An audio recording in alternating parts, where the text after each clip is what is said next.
한 국가가 반도체 자립을 외치며 130조 원을 쏟아부었습니다. 바로 중국입니다. 미국이 첨단 장비의 수출을 차단하자 중국은 자체 기술로 이를 해결하겠다고 선언하며 전국 각지에 반도체 공장을 세웠습니다. 실제로 7나노급 첨단 칩을 생산하는 데 성공했다고 자랑했지만 2025년 말 그 거대한 투자가 하루아침에 무너질 위기에 처하게 되었습니다.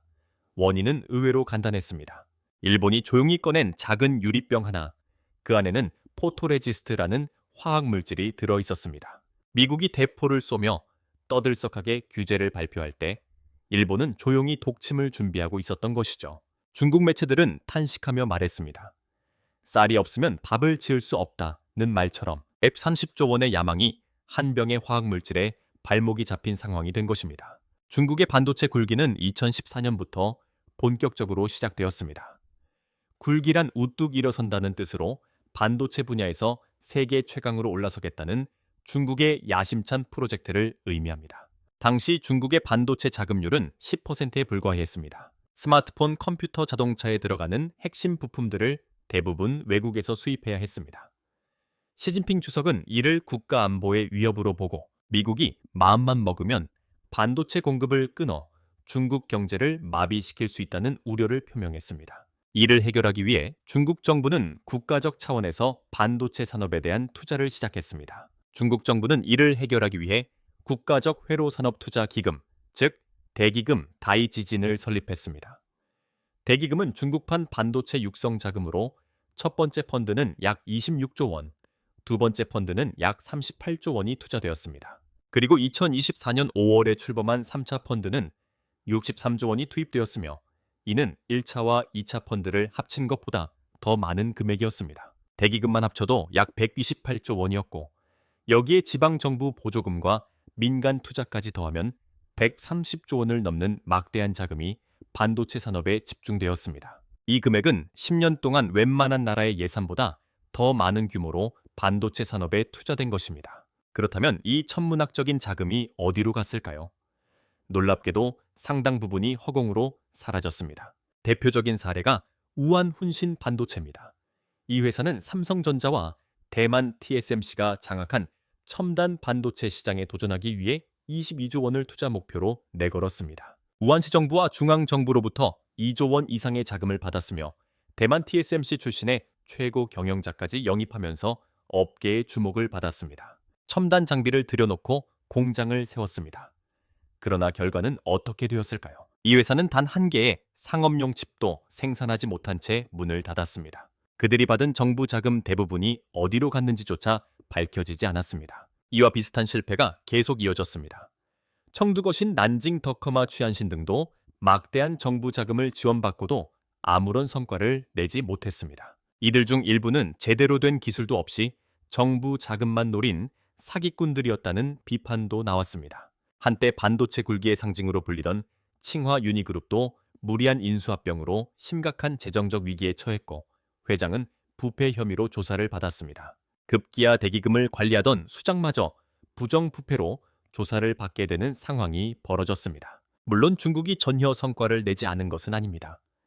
2023년 8월 화웨이는 새로운 스마트폰인 메이트 60%를 출시하면서 그 안에 칠미 칩이 포함되어 있다는 사실을 공개했습니다. 칠레눔은 애플과 삼성 같은 글로벌 기업들이 사용하는 최첨단 칩의 수준으로 미국이 첨단 장비 수출을 차단했음에도 불구하고 중국은 이 정도의 칩을 만들어냈다는 사실에 세계는 큰 충격을 받았습니다. 중국의 관영 매체들은 이를 반도체 자립의 큰 진전으로 보고 대대적인 축하 분위기를 만들었습니다.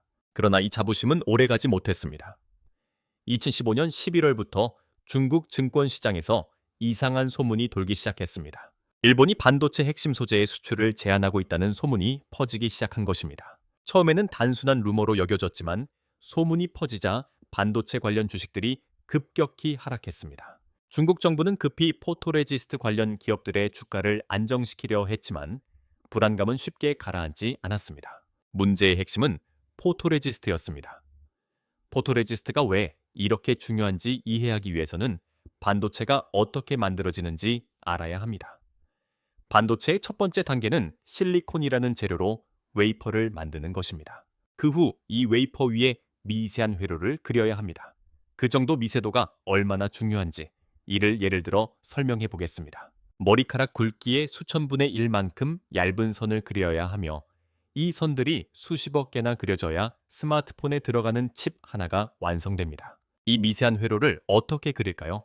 바로 포토레지스트가 필요합니다. 포토레지스트는 웨이퍼 위에 얇게 바르고 그 후 특수한 빛을 쬐면 빛을 받은 부분만 화학 반응을 일으켜서 굳거나 녹게 됩니다. 이렇게 해서 원하는 모양을 만들 수 있습니다. 포토레지스트는 반도체를 만드는 중요한 재료로 아무리 비싼 장비가 있어도 이 화학 물질이 없으면 반도체를 하나도 만들 수 없습니다. 문제는 일본이 포토레지스트 시장을 사실상 독점하고 있다는 점입니다. 전 세계 반도체용 포토레지스트 시장에서 일본 기업들이 차지하는 비중은 70%가 넘습니다. JSR 도쿄, 오카공업 시네치 화학 후지필름 같은 일본 기업들이 이 시장을 거의 독점하고 있습니다. 이들 기업은 반도체 업계에서 모르는 사람이 없을 정도로 중요한 역할을 하고 있습니다. 하지만 여기서 끝이 아닙니다. 7렘 이하 첨단 칩을 만들기 위해서는 EUV용 포토레지스트가 필요한데 이 시장에서도 일본의 점유율은 95% 이상에 달합니다. 사실상 일본을 제외한 다른 나라에서는 EUV용 포토레지스트를 공급할 수 없다는 뜻입니다. 이 상태에서 중국은 어떻게 대응할 수 있을까요? 중국은 EUV 장비를 구매하지 못하고 대신 한 세대 이전 기술인 DUV Deep Ultraviolet 장비를 사용해 첨단 칩을 만들었습니다. DUV는 EUV보다 빛의 파장이 길어 더 굵은 선만 그릴 수 있습니다. 중국은 이를 해결하기 위해 멀티 패터닝이라는 기술을 도입했습니다. 이 기술은 굵은 붓으로 얇은 선을 그리기 어려운 문제를 여러 번 반복해서 그려서 해결하는 방식입니다. 문제는 이 방식이 포토레지스트의 사용량을 크게 늘린다는 점입니다. 한 번 그릴 것을 여러 번 나누어 그리기 때문에 포토레지스트를 3배에서 4배로 더 많이 사용해야 하며 이는 일본산 포토레지스트의 소비를 기하급수적으로 늘리게 됩니다. 중국은 이 기술을 통해 DUV 장비로 7mm 칩을 만들어냈지만 이로 인해 일본 소재에 대한 의존도가 더 높아졌습니다. 이처럼 미국의 장비 규제를 피하려고 기술적인 우회로를 찾은 중국이 오히려 일본의 소재 의존도를 극대화시킨 역설적인 상황이 발생한 것입니다. 기술 자립을 외치며 자금을 쏟아부은 중국은 오히려 일본의 반도체 소재 공급에 더 많이 의존하게 된 상황에 직면했습니다. 또 다른 문제는 수율입니다. 수율은 반도체 칩을 만들 때 정상 작동하는 칩의 비율을 의미합니다. 예를 들어 웨이퍼에서 100개의 칩을 만들었을 때 90개가 정상적으로 작동하면 수율은 90%입니다. 중국은 DUV 장비를 여러 번 사용하면서 수율이 낮아지는 문제가 발생했습니다. DUV 장비를 사용한 만큼 공정이 복잡해지고 생산 시간도 늘어났으며 그로 인해 생산 비용도 상승하게 되었습니다. 또한 공정이 복잡해질수록 실수할 확률도 높아져 수율이 떨어지면 칩 한 개를 만드는 데 드는 비용이 높아지고 가격 경쟁력이 떨어집니다. 일본은 포토레지스트와 같은 핵심 반도체 소재의 수출을 전략적으로 조절할 수 있는 중요한 위치에 있습니다. 일본 정부는 이미 반도체 핵심 소재를 무기로 사용할 수 있는 가능성을 몇 차례 입증한 바 있습니다. 특히 2019년 7월 일본은 한국에 대해 반도체 핵심 소재 3가지의 수출을 규제하면서 그 실력을 과시했습니다. 이들 소재는 포토레지스트 고순도, 불허수소, 플루오린 폴리이미드로 반도체 제조에 필수적인 화학 물질들이었습니다. 표면적으로는 국가 안보 우려를 이유로 규제를 강화한 것이라고 발표했지만 실질적으로는 한국 대법원의 강제징용 배상 판결에 대한 보복이라는 해석이 주를 이루었습니다. 이 조치는 한국의 반도체 산업에 큰 충격을 주었으며 삼성전자와 SK하이닉스가 보유한 재고가 불과 석 달치에 불과하다는 사실이 드러나면서 공장이 멈출 수도 있다는 두려움이 퍼졌습니다. 당시 한국 반도체 업계는 큰 위기를 맞았고 주가는 폭락하며 언론에서는 반도체 위기와 관련된 보도가 쏟아졌습니다. 일본의 조치가 한국 경제에 미치는 영향은 매우 심각했고 한국이 일본의 반도체 소재에 대한 의존도를 얼마나 많이 가지고 있었는지 다시 한번 절감하게 된 순간이었습니다. 그러나 이 위기가 오히려 한국 반도체 산업의 체질을 바꾸는 계기가 되었습니다. 한국 정부와 기업은 총력을 기울여 소재 국산화와 공급처 다변화를 추진했고 이를 통해 상당한 성과를 거두었습니다. 한국은 일본의 수출 규제에 대응하기 위해 여러 가지 전략을 구사했습니다. 첫 번째로 한국 기업들은 고순도 불화수소와 같은 핵심 소재를 국산화하는 데 성공했습니다. 규제 전에는 국산화율이 %도 미치지 못했지만 지금은 70% 이상으로 향상되었습니다. 이를 가능하게 한 주역은 솔브레인과 후성 같은 국내 기업들이었습니다. 그들은 기술 개발에 성공하면서 일본 의존도를 크게 줄일 수 있었습니다. 또한 포토레지스트의 경우 동진세미케와 같은 기업들이 일부 제품에서 국산 대체를 이뤄냈으며 벨기에와 미국 등 다른 국가들에서의 공급 경로도 열렸습니다. 한 바구니에 모든 달걀을 담지 않는 전략을 실행하면서 한국은 반도체 산업의 공급망을 더 강화하는 데 성공했습니다. 또한 일본 기업들도 한국에서 직접 생산을 시작했습니다. 규제 이후 일본 소재 기업들이 한국에 직접 공장을 세우기로 한 것입니다. 일본이 한국 시장을 잃을 바야 차라리 한국 현지에서 생산하겠다는 계산이었습니다. 이로 인해 일본 기업들이 오히려 한국 공급망의 일부가 되는 역설적인 상황이 벌어졌습니다. JSR은 한국에 포토레지스트 공장을 세우기로 했으며 2026년 말에는 가동을 시작할 예정입니다. 도쿄 오카공업 역시 한국에 대규모 투자를 발표했습니다. 일본 기업들이 공급망을 통제하려는 시도가 오히려 한국에서 더 큰 기회를 창출하게 된 것입니다. 반면 중국의 상황은 한국과는 조금 다릅니다. 한국은 미국의 동맹국으로서 다른 서방 기업들로부터 대체품을 구하는 것이 상대적으로 쉬웠습니다. 그러나 중국은 미국 주도의 제재망에 갇혀 있으며 대체품을 구하는 것이 훨씬 어려운 상황입니다. 벨기에나 미국 기업에서 포토레지스트를 수입하려 해도 미국 정부가 이를 차단할 가능성이 높기 때문입니다. 이로 인해 중국은 거의 모든 기술을 일본에 의존하고 있으며 대체할 방법을 찾는 데에도 한계가 있습니다. 한국 기업들이 이미 세계 정상급 기술력을 보유하고 있기 때문에 새 소재의 검증과 적용 기간을 단축할 수 있었습니다. 삼성전자와 SK하이닉스는 세계 메모리 시장에서 1위와 2위를 차지하고 있으며 이들의 엔지니어들은 새로운 소재가 도입되면 빠르게 공정에 적용할 수 있습니다. 반면 중국의 반도체 기업들은 여전히 첨단 제품에서 기술 격차를 보이고 있으며 새로운 소재를 적용하는 데 있어 어려움이 많습니다. 또한 일본 기업들이 한국에는 공장을 지었지만 중국의 상황에서는 새로운 공장을 세우는 것이 어려운 이유는 미국의 제재와 기술 유출 우려 때문입니다. 이제 중국이 할 수 있는 선택지는 몇 가지가 남아 있습니다. 첫 번째는 소재 국산화를 서둘러 추진하는 것입니다. 중국 정부는 포토레지스트를 전략 물자로 지정하고 이를 국산화하기 위해 막대한 자금을 쏟아붓고 있습니다. 2024년에 출범한 3차 대기금 64조 원 중 상당 부분이 소재 분야에 투입될 예정입니다. 중국은 또한 해외 인재 영입과 기술 표준을 발표하며 자국 기업 육성에 박차를 가하고 있습니다. 하지만 현실적으로 중국이 첨단 포토레지스트 국산화를 이루려면 최소 5년에서 10년은 걸릴 것으로 보입니다. 두 번째 선택지는 다른 경로로 소재를 확보하는 것입니다. 러시아나 다른 비서방 국가들과 협력하거나 제3국을 통해 우회 수입하는 방법이 제시되고 있습니다.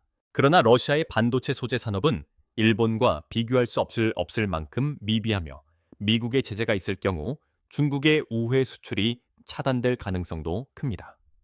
세 번째 선택지는 외교적인 해결을 모색하는 것입니다. 중일 관계를 개선하여 일본의 규제 수위를 낮추려는 시도가 있을 수 있으나 현재 상황을 보면 단기간 내에 관계가 개선되기는 어려워 보입니다. 중국은 이미 세계에서 중요한 자원을 보유하고 있으며 이를 활용해 반도체 산업에서 일본의 소재 의존도를 낮출 수 있는 방법을 모색하고 있습니다. 바로 히토류입니다.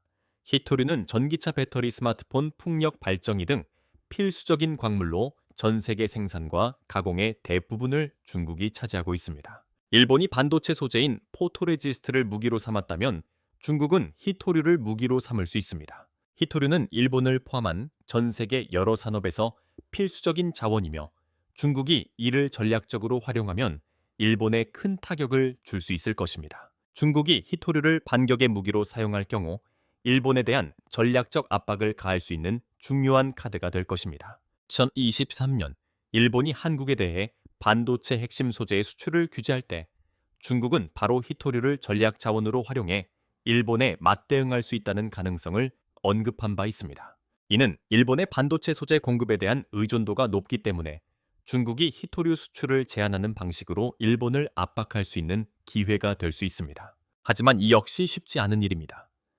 히토류는 대체재가 개발되고 있으며 이미 일부 국가들은 히토류의 대체 자원을 찾기 위해 연구 개발을 진행 중입니다. 한국은 중국과의 경쟁에서 중요한 기술적 우위를 가지고 있습니다. 한국의 삼성전자와 SK하이닉스는 반도체 산업에서 세계 최고 수준의 기술을 보유하고 있으며 특히 메모리 반도체에서 중요한 역할을 차지하고 있습니다. 이들은 HBM (High Bandwidth Memory)와 같은 초격차 기술을 통해 중국이 쉽게 따라잡을 수 없는 기술적인 우위를 점하고 있습니다. HBM은 인공지능 연산을 위한 초고속 메모리로 현재 삼성전자와 SK하이닉스가 전 세계 시장을 거의 독점하고 있습니다.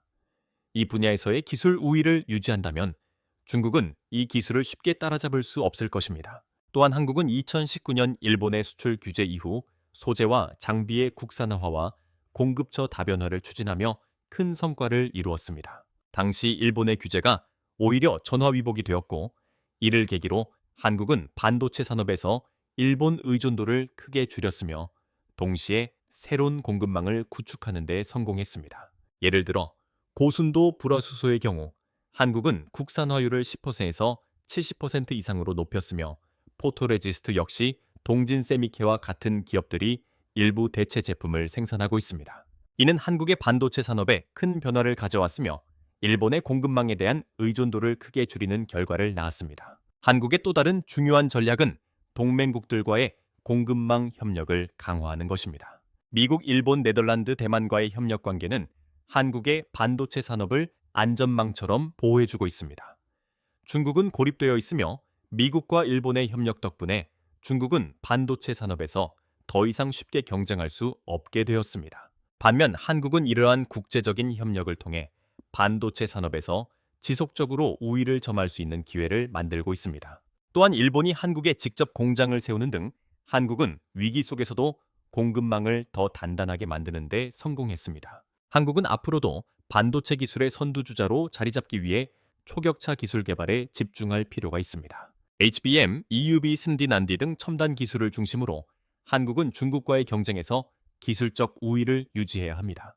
또한 일본과 중국을 포함한 주요 국가들과의 협력 강화는 한국 반도체 산업의 글로벌 경쟁력을 더욱 강화하는 데 중요한 역할을 할 것입니다. 이와 함께 한국은 대체 소재와 장비의 국산화를 지속적으로 추진해야 하며 이를 통해 일본과 중국의 의존도를 더욱 줄여나가야 할 것입니다. 중국은 향후 반도체 산업에서 자국의 기술 자립을 이루기 위해 여러 가지 전략을 추진할 것입니다.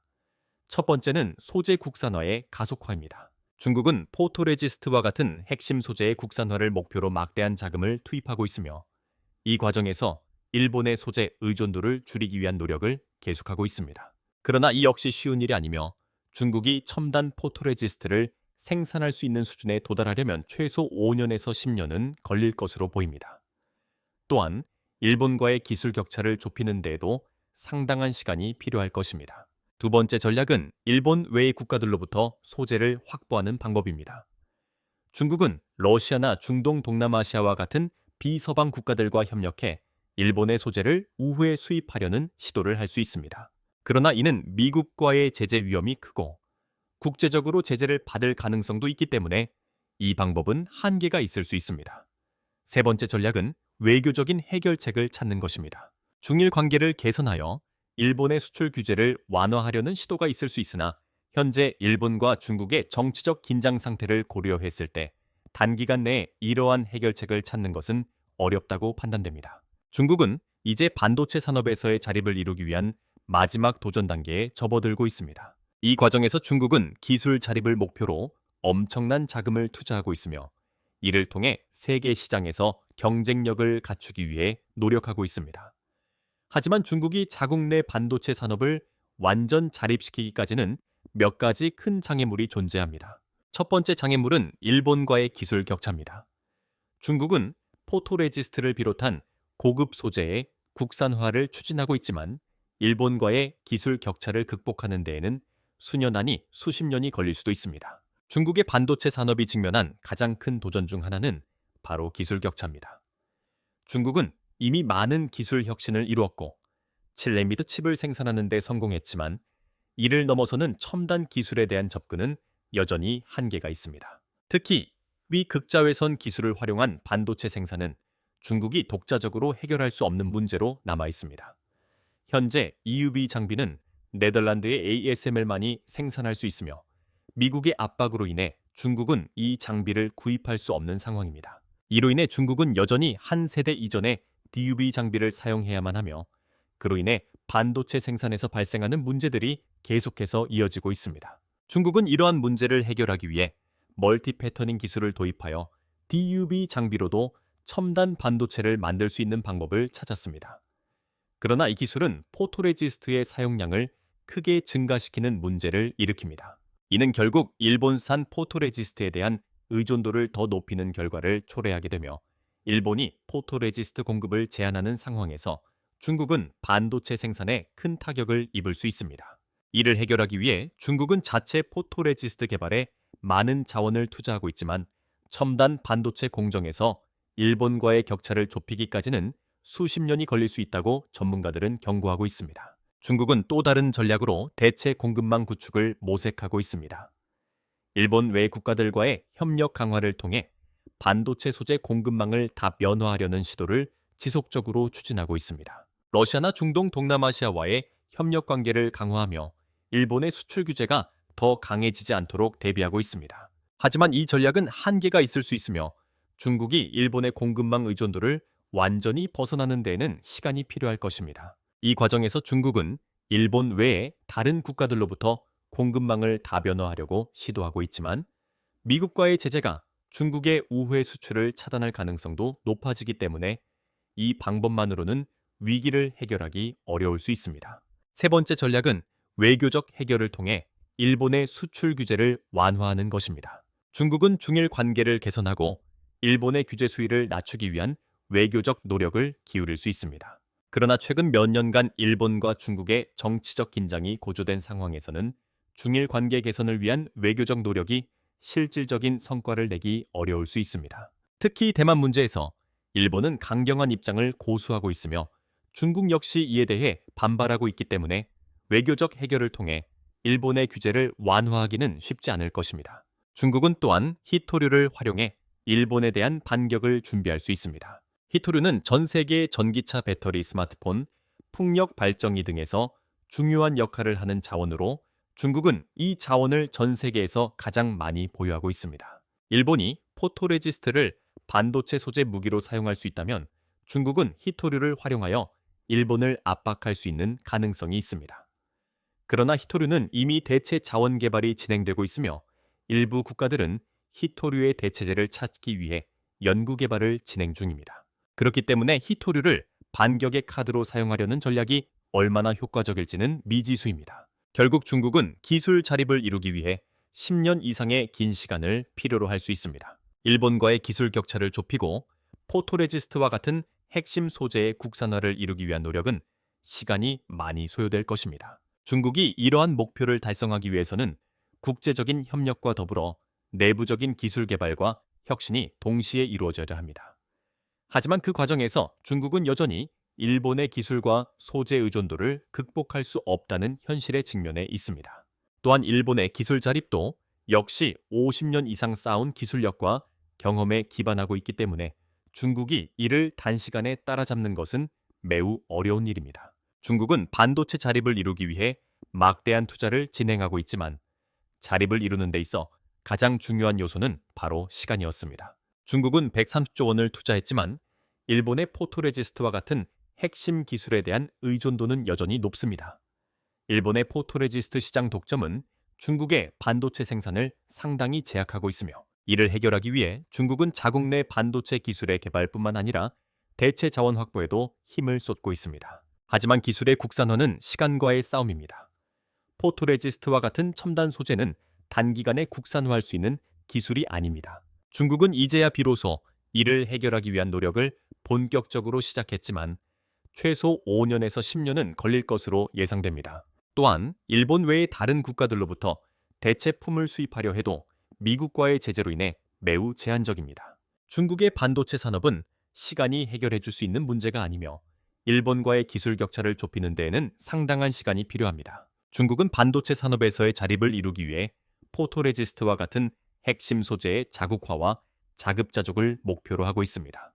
현재 중국은 여러 기업들이 포토레지스트 개발에 뛰어들어 일부 구형 반도체에 사용할 수 있는 제품을 생산하고 있습니다. 하지만 첨단 7mm 이하의 공정에 사용될 수 있는 포토레지스트는 자체적으로 생산할 수 없으며 이를 위해 일본의 기술을 넘어서는 시간이 필요합니다. 중국은 이를 극복하기 위한 노력을 계속할 것이지만 일본의 소재 시장 의존도를 완전히 벗어날 수 있는 가능성은 아직 낮습니다. 중국의 반도체 산업은 이제 중요한 기로에 서 있습니다. 중국은 미국의 제재와 일본의 기술 의존도를 극복할 수 있을지, 아니면 이를 극복하지 못하고 계속해서 발전을 이루지 못할지에 대한 선택의 기로에 서 있습니다. 일본이 포토레지스트를 비롯한 반도체 소재에 대한 공급을 제한하는 것은 중국 반도체 산업에 큰 위협이 됩니다. 이로 인해 중국은 향후 몇 년간 더욱 고통스러운 선택을 해야 할 것입니다. 중국이 자랑하는 130조 원 규모의 투자는 분명 큰 규모이지만 그것만으로 반도체 기술 자립을 이루기에는 충분하지 않았습니다. 일본과의 기술 격차를 좁히는 데에는 수십 년이 걸릴 수 있으며 이 기술적 차이는 단순히 돈을 투입한다고 해결될 문제가 아닙니다. 반도체 산업은 매우 정교한 글로벌 공급망에 의해 지탱되고 있으며 각국의 협력 없이는 이루어낼 수 없습니다. 한 국가가 독자적으로 반도체 자립을 이루겠다는 야망을 실현하려면 기술적 우위와 글로벌 협력 네트워크가 동시에 필요합니다. 중국의 반도체 자립을 위한 노력은 분명 가치가 있지만 그 과정을 거치며 겪을 어려움과 시간을 고려해야 합니다. 130조 원의 투자로는 충분하지 않으며 기술적 자립을 이루기까지는 추가적인 시간과 더 많은 투자가 필요할 것입니다. 이 전쟁에서 중요한 것은 단순히 돈이 아니라 시간과 기술력, 그리고 그 기술이 뿌리내릴 공급망의 깊이에 달려있다는 교훈을 우리는 잊지 말아야 합니다. 중국이 이 위기를 어떻게 돌파할지, 기술 자립을 위한 그들의 노력은 얼마나 성공할 수 있을지에 대한 질문은 여전히 해결되지 않았습니다. 그러나 분명한 사실은 반도체 산업에서의 승패는 단기적인 투자로 결정되지 않는다는 점입니다. 기술 자립을 위한 노력은 시간이 걸리는 긴 싸움이며 그 과정에서 글로벌 협력의 중요성이 더욱 강조될 것입니다. 이 이야기에서 우리가 배울 수 있는 가장 중요한 교훈은 바로 어느 한 국가가 독자적인 기술을 이룬다고 해도 반도체와 같은 중요한 산업에서는 글로벌 협력과 상호 의존이 필수적이라는 점입니다. 한 나라가 모든 것을 독자적으로 해결할 수 없으며 기술과 자원의 깊은 협력이 필요합니다. 이제 중국은 반도체 자립을 위해 어떤 선택을 할지, 그들의 미래가 어떻게 될지 지켜볼 필요가 있습니다. 여러분은 어떻게 생각하시나요? 중국이 이 위기를 돌파할 수 있을까요? 아니면 이번에도 실패하게 될까요? 댓글로 의견을 남겨주시면 다음 영상에 반영해 보겠습니다. 반도체 산업의 미래, 그 복잡한 국제 정세의 핵심을 빠르게 파악하고 싶다면 구독과 좋아요를 눌러주세요. 알림 설정을 해두시면 새 영상을 바로 확인하실 수 있습니다. 다음 영상에서 또 만나 뵙겠습니다. 한 산업이 30년 이상 대한민국의 경제 성공을 지탱해온 중요한 요소가 있습니다. 바로 사교육입니다. 부모님들은 내 식사는 굶어도 자식 학원비는 빼놓지 않는다는 믿음을 가지고 있었고 그 믿음은 지금 서서히 무너지기 시작했습니다. 2025년 현재 전국에서 5,000개가 넘는 학원 매물이 주인을 찾고 있습니다. 이것은 단순히 폐업하는 것이 아니라 이미 가라앉고 있는 배에서 탈출하려는 시도를 의미합니다. 인구 절벽과 가치관 변화가 이 붕괴를 초래했으며 그 원인을 함께 파헤쳐 보겠습니다. 학원가에서의 탈출 행렬은 계속되고 있습니다. 그 균열은 이미 오래전에 시작되었고 그 흔적이 가장 뚜렷하게 남아있는 곳은 대한민국 입시의 중심지라고 불리던 학원 밀집 지역입니다. 경기도 분당에 위치한 한 상가 건물 5층 이야기를 시작으로 3년 전만 해도 이곳은 엘리베이터 문이 열리면 아이들의 웅성거림과 영어 단어를 암송하는 소리로 가득 찼던 곳이었습니다.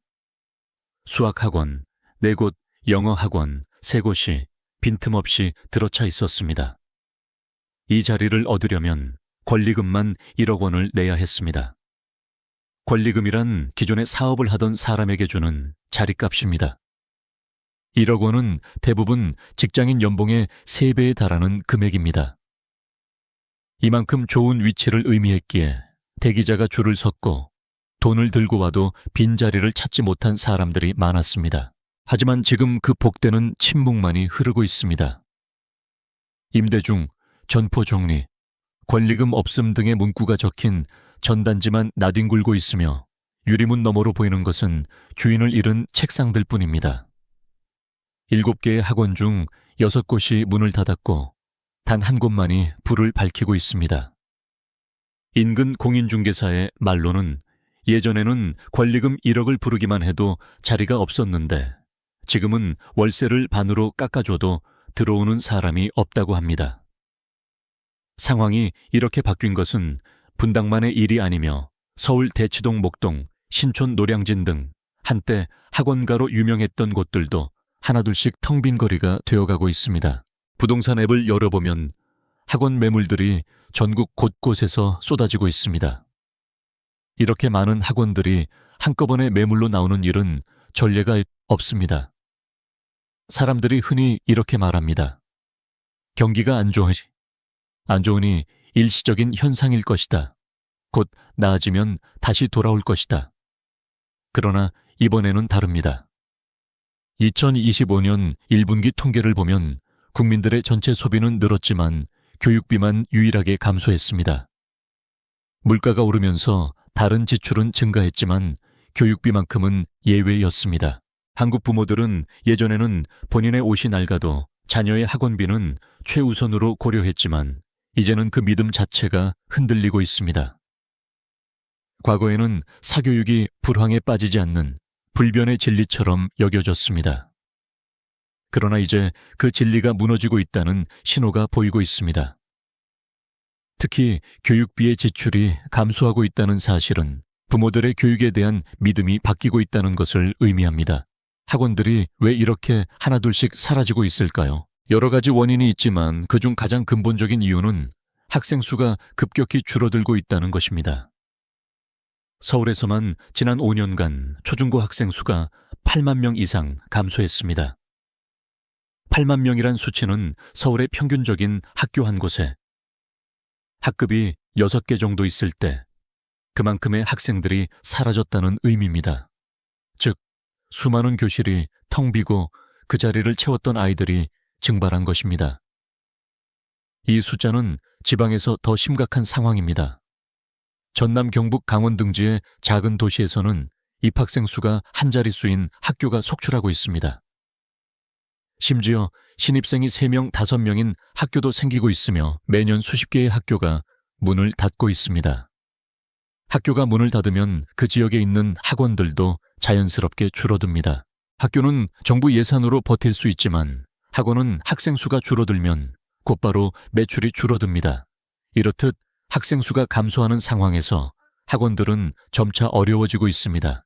그리고 그 문제는 단지 학원들만의 문제가 아닙니다. 학원에서 일하는 강사들, 학원 버스를 운전하는 기사들, 그리고 학원 근처에서 장사를 하는 사람들까지 모두 이 경제적 위기의 영향을 받게 됩니다. 학원 산업의 붕괴는 그 산업에 직접적으로 연관된 사람들만 피해를 입히는 것이 아니라 그 주변의 모든 경제 활동에도 큰 영향을 미친다는 점을 우리가 간과해서는 안 됩니다. 그렇다면 왜 학생 수가 이렇게 급격히 줄어들었을까요? 첫 번째 이유는 바로 인구 절벽입니다. 한국의 출산율은 지속적으로 낮아지고 있으며 그로 인해 미래의 학생 수가 급격히 줄어들고 있습니다. 두 번째 이유는 교육에 대한 가치관의 변화입니다. 과거에는 대학에 가는 것이 전통적으로 가장 중요한 목표였지만 이제 많은 사람들이 대학 간판만으로는 성공을 보장할 수 없다는 혹시다는 사실을 깨닫기 시작했습니다. 주변의 많은 사람들이 좋은 대학을 졸업했음에도 불구하고 취업에 어려움을 겪고 있다는 사실을 목격하면서 젊은 세대들은 대학을 졸업하는 것만으로는 인생이 바뀌지 않는다는 현실을 받아들이고 있습니다. 이제 학원 산업의 변화가 단지 학생 수의 감소만으로 설명되지 않는 이유가 분명해집니다. 과거에는 재수생 시장이 학원 산업을 떠받치는 주요한 기둥이었습니다. 재수생들은 대학에 실패하고 다시 한 번 더 도전하기 위해 학원에 다니며 이를 통해 학원은 안정적인 수익을 얻을 수 있었습니다. 하지만 최근의 변화는 재수생들이 더 이상 예전처럼 학원에 다니지 않으려는 경향을 보이고 있다는 것입니다. 그 이유는 젊은 세대들이 대학 간판의 가치가 예전만큼 중요하지 않다고 판단하고 있기 때문입니다. 또한 의대 입시도 학원 수익에서 중요한 비중을 차지했었습니다. 의대 입시는 과목 수가 많고 학원에서 수업을 듣는 학생들이 많았기 때문에 학원에게 매우 중요한 고객층을 제공했습니다. 그러나 최근에는 의대 정원을 늘리는 문제를 둘러싸고 많은 논란이 일고 있으며 이로 인해 의대 입시에 대한 불확실성이 커졌습니다. 수년간 의대를 준비했던 학생들 중 일부는 이러한 불확실성으로 인해 포기하고 다른 진로를 선택하고 있습니다. 이러한 변화로 인해 학원들은 수익이 가장 많이 나는 고객을 잃게 된 것입니다. 이제 학원 산업의 변화가 더욱 뚜렷해지고 있습니다. 학원들이 줄어들면서 학원 강사들에게도 큰 변화가 생겼습니다. 과거에는 유명 강사들이 경제적으로 안정된 삶을 누리며 한 해 수백 명의 학생들을 가르치면서 높은 수익을 올릴 수 있었습니다. 그러나 이제 그들이 받는 수익은 점차 줄어들고 있습니다. 학원 강사들은 대부분 비율제 계약을 통해 수입을 얻고 있기 때문에 학생 수가 줄어들면 그들의 수입도 급격히 감소합니다. 학원이 문을 닫기 전에 강사들의 수입이 먼저 바닥을 치는 경우가 많습니다. 강사들의 경제적 어려움은 학원 산업에 종사하는 다른 사람들에게도 영향을 미칩니다. 예를 들어 학원 버스를 운전하는 기사님, 청소를 담당하는 직원들, 심지어 학원 근처에서 음식점을 운영하는 사장님들까지 모두 영향을 받습니다. 학원이 문을 닫으면 그곳에서 일하던 사람들도 직장을 잃게 됩니다. 더군다나 과거에는 학원에 다니던 아이들이 많았던 골목들도 점차 비어가고 있습니다. 그로 인해 인근 상권도 침체되고 그 지역의 경제도 어려움을 겪고 있습니다. 학원 산업의 붕괴는 그 자체로 경제적인 영향을 미칩니다. 그러나 그 여파는 단지 경제적인 측면에 그치지 않습니다. 사회적인 측면에서도 큰 변화를 일으키고 있습니다. 과거에는 학원에 다니는 것이 거의 모든 아이들에게 필수적인 일이었지만 이제는 그 가치가 감소하고 있습니다. 부모들은 이제 더 이상 자녀의 교육을 위해 모든 것을 희생하지 않으며 대신 다른 방식으로 자녀의 교육을 선택하고 있습니다. 이러한 변화는 특히 서울과 대도시를 중심으로 더 뚜렷하게 나타나고 있습니다. 많은 부모들이 자녀의 교육을 위해 사교육을 보내는 대신 이제는 공교육이나 온라인 교육, 다양한 대체 교육 방식을 찾아 나서고 있습니다. 또한 정부는 사교육을 줄이기 위한 정책을 추진하고 있지만 그만큼 공교육의 질을 향상시키고 더 나아가 다양한 교육 기회를 제공해야 할 필요성도 커지고 있습니다. 사교육의 붕괴가 공교육의 강화로 이어질 수 있지만 그 과정에서 발생하는 교육의 불균형도 문제로 대두될 수 있습니다. 그렇다면 학원 산업의 붕괴가 어떤 방향으로 나아갈까요? 일각에서는 학원들이 완전히 사라지는 것은 아니라고 주장합니다. 일부 대형 학원들은 여전히 큰 인기를 끌고 있으며 그들은 온라인 교육과 결합하여 더 많은 학생들에게 다가가고 있습니다. 실제로 일부 학원은 오프라인 교육을 줄이고 대신 온라인 강의를 확대하는 방향으로 나아가고 있습니다.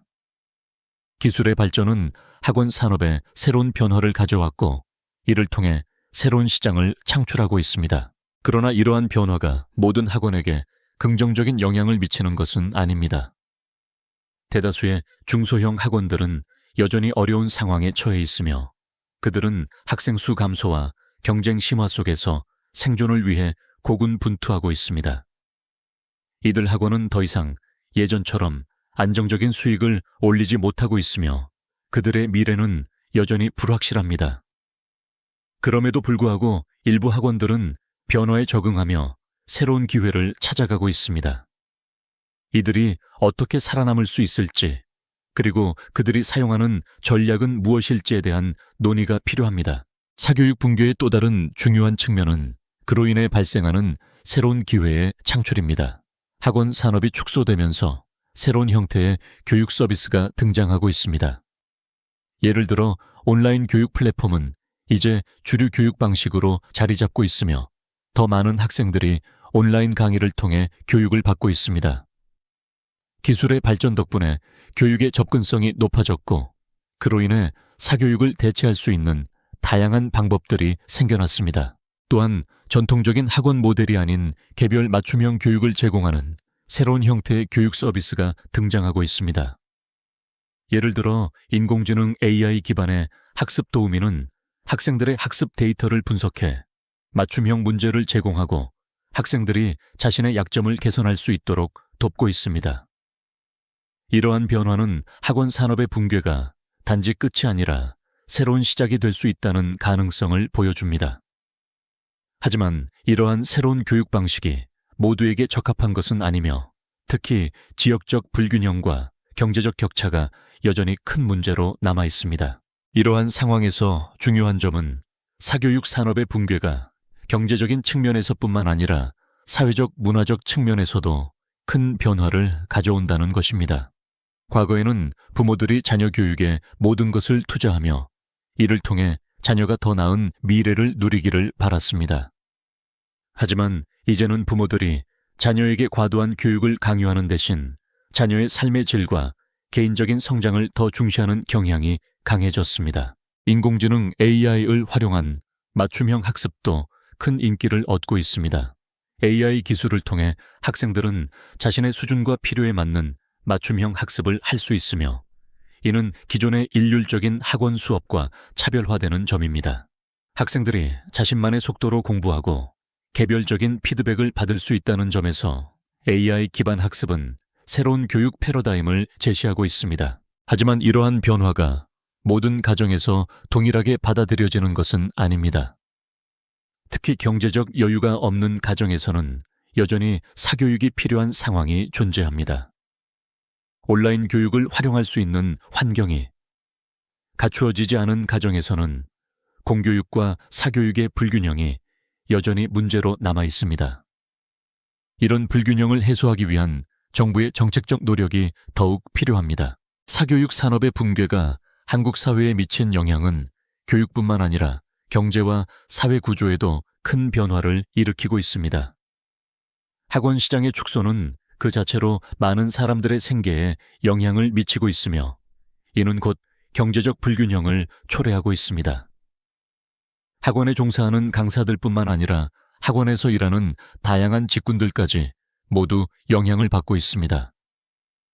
학원이 문을 닫으면 그에 따라 생계가 흔들리게 되는 수많은 사람들에게 큰 영향을 미칩니다. 이제 학원 산업의 붕괴는 단지 경제적인 측면만이 아니라 사회적인 측면에서도 큰 영향을 미치고 있다는 점에서 우리는 더 넓은 시각으로 이 문제를 바라봐야 합니다. 학원 산업의 붕괴는 경제적인 충격을 일으키는 동시에 교육에 대한 사회적 가치관의 변화를 촉진하고 있습니다. 과거의 명문대 진학이라는 목표가 아닌 더 많은 사람들이 다양한 교육 기회를 통해 자신만의 길을 찾아가는 방향으로 나아가고 있다는 점에서 긍정적인 변화가 있을 수 있습니다. 하지만 이 과정에서 발생하는 불균형을 해결하는 것이 중요한 과제입니다. 일부 가정은 여전히 고액의 사교육을 받을 수 있는 반면 다른 가정은 공교육만으로는 충분한 교육을 받기 어려운 현실이 존재합니다. 이는 결국 사회적 격차를 더 벌어지게 만들 수 있습니다. 이러한 불균형을 해소하기 위한 해결책을 마련하는 것이 앞으로의 중요한 과제가 될 것입니다. 결국 사교육의 붕괴는 한국 사회에서 깊은 반향을 일으키고 있습니다. 이는 단지 학원 산업의 축소로 끝나는 것이 아니라 교육 시스템의 근본적인 변화를 요구하는 문제입니다. 과거와 같은 전통적인 교육 방식이 더 이상 모든 가정에 적합하지 않다는 사실을 인식하고 새로운 교육 패러다임을 구축해야 합니다. 이러한 변화는 단지 학원 산업의 붕괴로 끝나는 것이 아니라 공교육과 다양한 교육 방식이 상호 보완적인 관계를 맺으며 새로운 교육 환경을 만들어가는 기회로 삼아야 합니다. 이 과정에서 중요한 것은 정부의 역할입니다. 정부는 공교육을 강화하는 것뿐만 아니라 다양한 대체 교육 방식을 발전시킬 수 있는 정책을 추진해야 합니다. 또한 교육의 접근성을 높이기 위한 인프라를 구축하는 것이 필수적입니다.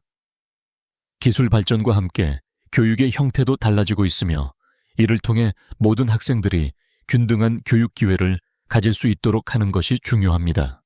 이러한 변화는 한국 사회의 미래를 위한 중요한 전환점이 될 것입니다. 사교육의 붕괴는 단순히 학원 시장의 축소로 끝나는 것이 아니라 한국 사회와 교육 시스템의 전체적인 변화를 요구하는 문제입니다. 학원 산업이 사라지는 것과 동시에 교육 방식의 혁신이 필요해졌습니다. 학원에 의존하던 시대는 끝났고 이제는 교육의 본질을 다시 생각해야 하는 시점에 도달했습니다. 전통적인 교육 모델이 더 이상 모든 가정에 적합하지 않다는 인식이 커지고 있으며 부모들은 자녀 교육에 대해 더욱 다양한 접근 방식을 고려하고 있습니다. 한국 사회에서 교육의 패러다임이 변화하고 있는 것은 긍정적인 신호일 수 있습니다. 하지만 이러한 변화가 모두에게 혜택을 줄 수 있도록 하기 위해서는 교육의 접근성 문제를 해결해야 합니다. 과거와 같은 집중적인 사교육에 의존하던 사회에서 벗어나 각 가정과 학생들에게 맞춤형 교육이 제공될 수 있는 환경이 필요합니다. 이제 부모들은 자녀를 더 이상 학원에 보내지 않고도 다양한 방법으로 교육할 수 있는 기회를 찾고 있습니다. 이러한 변화는 특히 공교육의 역할을 강화하는 방향으로 나아가고 있습니다. 공교육이 더 이상 사교육을 대체할 수 없는 부족한 부분을 해결할 수 있도록 하는 정책이 필요합니다. 그뿐만 아니라 다양한 온라인 교육 플랫폼과 기술 기반의 교육 방식을 통해 더 많은 학생들에게 양질의 교육을 제공할 수 있는 방법이 모색되고 있습니다. 하지만 이러한 변화는 공교육의 질을 높이고 다양한 대체 교육 방식을 지원할 수 있는 정책적 노력이 반드시 필요합니다. 한국의 사교육 붕괴는 단지 교육 분야에 국한된 변화가 아닙니다. 이 변화는 경제와 사회 구조에도 큰 영향을 미치고 있습니다. 과거에는 사교육이 경제적으로 중요한 역할을 했으며 많은 사람들이 그에 의존해 왔습니다. 하지만 이제는 사교육에 의존하는 방식에서 벗어나보다 다양한 방법으로 자녀 교육을 지원하고 있습니다. 이는 경제적으로도 큰 변화를 의미하며 앞으로 새로운 교육 시장이 형성될 가능성이 큽니다. 학원 산업이 축소되면서 다양한 대체 교육 방법이 생겨나고 있으며 이는 새로운 교육 시장을 창출할 수 있는 기회로 작용하고 있습니다. 예를 들어 기술을 활용한 온라인 학습과 인공지능 기반의 맞춤형 학습 서비스는 학생들에게 개인 맞춤형 교육을 제공할 수 있는 중요한 도구가 되고 있습니다. 이를 통해 교육의 접근성은 더욱 높아졌으며 기존의 학원 시스템에 의존하지 않아도 되는 환경이 마련되었습니다. 하지만 이러한 변화가 모든 학생들에게 고루 혜택을 줄 수 있는지는 여전히 불확실합니다. 특히 경제적으로 어려운 가정에서는 여전히 공교육만으로는 자녀를 제대로 교육할 수 없다는 불균형이 존재하고 있습니다. 이러한 문제를 해결하기 위해서는 정부와 사회가 함께 노력해 교육의 기회가 모든 학생들에게 공평하게 제공될 수 있도록 해야 합니다. 교육의 양극화는 사교육의 붕괴와 함께 더욱 심화될 수 있습니다. 과거에는 사교육을 받을 수 있는 가정과 그렇지 못한 가정 사이에 존재했던 교육의 격차가 이제는 온라인 교육과 공교육을 통한 격차로 변화하고 있습니다. 온라인 교육은 많은 가정에서 부담 없이 이용할 수 있는 대안이 되지만 여전히 인터넷 환경이나 기술에 대한 접근이 부족한 가정에서는 이러한 혜택을 누리기 어렵습니다. 따라서 교육의 불균형을 해결하려면 정부와 사회가 함께 더 많은 노력을 기울여야 합니다. 또한 공교육의 질을 높이기 위한 노력이 병행되어야 합니다. 공교육은 사교육을 대체할 수 있는 역할을 해야 하며 다양한 교육 방식을 통합하여 학생들이 자율적으로 학습할 수 있는 환경을 제공해야 합니다. 공교육이 제공할 수 있는 교육의 범위와 수준을 높이는 것만으로는 충분하지 않으며 학생들이 더욱 창의적이고 자기 주도적으로 학습할 수 있도록 돕는 프로그램이 필요합니다. 이를 통해 학생들이 더 이상 사교육에 의존하지 않고도 원하는 교육을 받을 수 있도록 해야 합니다. 한국 사회에서 사교육의 붕괴는 그 자체로 큰 변화를 예고하고 있습니다. 이는 단지 교육의 변화뿐만 아니라 사회 전반적인 가치관의 변화를 가져오고 있습니다. 과거에는 대학에 가는 것이 전통적인 성공의 지표였지만 이제는 대학 간판만으로는 성공을 보장할 수 없다는 인식이 확산되었습니다. 학생들은 더 이상 대학에 진학하기 위해 무리하게 학습을 하지 않으며 다양한 길을 선택하고 있습니다. 이는 더 이상 전통적인 교육 방식에 의존하지 않고 자신만의 길을 찾아가는 사회로 나아가는 중요한 전환점이 될 수 있습니다. 그러나 이러한 변화는 모든 학생에게 공평한 기회를 제공할 수 있도록 하여야 하며 교육의 질적 향상과 교육의 기회 균등을 위한 지속적인 노력이 필요합니다. 또한 교육의 미래는 기술 발전과 맞물려 변화할 것이며 이에 따라 새로운 형태의 교육 시장이 형성될 것입니다. 우리는 이 변화를 어떻게 맞이할지에 대해 깊이 고민하고 교육 시스템을 향상시키기 위한 해결책을 모색해야 합니다.